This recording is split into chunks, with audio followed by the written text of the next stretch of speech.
Hello viewers, on today's news. Indian investigators have raided multiple premises linked with a prominent rights activist in the national capital, a move that Prime Minister Narendra Modi's critics say is part of a pattern that has seen his government targeting political opponents 2 months before general elections. Officials of the Central Bureau of Investigation (CBI) on Friday morning raided the residence of former bureaucrat Harsh Mander and the office of a think tank. The Center for Equity Studies is in New Delhi, linked to him, alleging financial irregularities under the Foreign Contribution Regulation Act. Mander served as an Indian Administrative Service officer for 22 years before he resigned in 2002 in the wake of the riots in Gujarat state when Modi was its chief minister. More than 1,000 people died in the violence, most of them Muslims, according to the state government.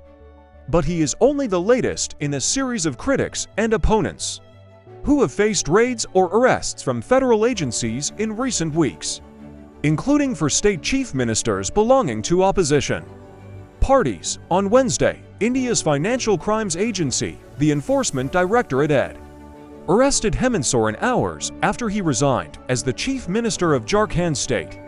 Soren is accused of corruption, a charge his party has denied. Other opposition leaders, including Tejaswi Yadav, the former deputy chief minister of neighboring Bihar state, and Arvind Kejriwal, the chief minister of Delhi, have also been raided by federal agencies in recent months. Kejriwal's deputy and one of his party's parliamentarians are already in jail. In the central Chhattisgarh state, Chief Minister Bhupesh Baghel and his associates were picked up by the ED officials right before elections in November last year. The BJP accused them of multiple scams, including an illegal coal mining deal, and used the charges as a major plank to win the state polls.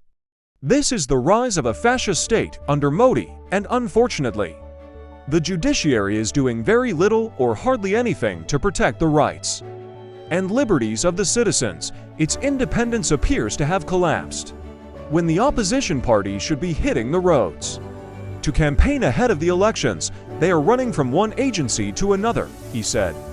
The campaigns are distracted, and their followers will be demoralized. You can practically achieve a one-party state without changing the constitution. From the civil society to academia, I can feel this fear. Who's going to be next, said Apoorvanand, according to Agrawal.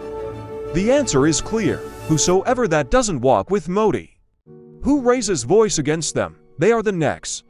Agrawal said, if a common man raises his voice against the government, then the civilians will be the targets. Thanks for watching, and please subscribe to our YouTube channel.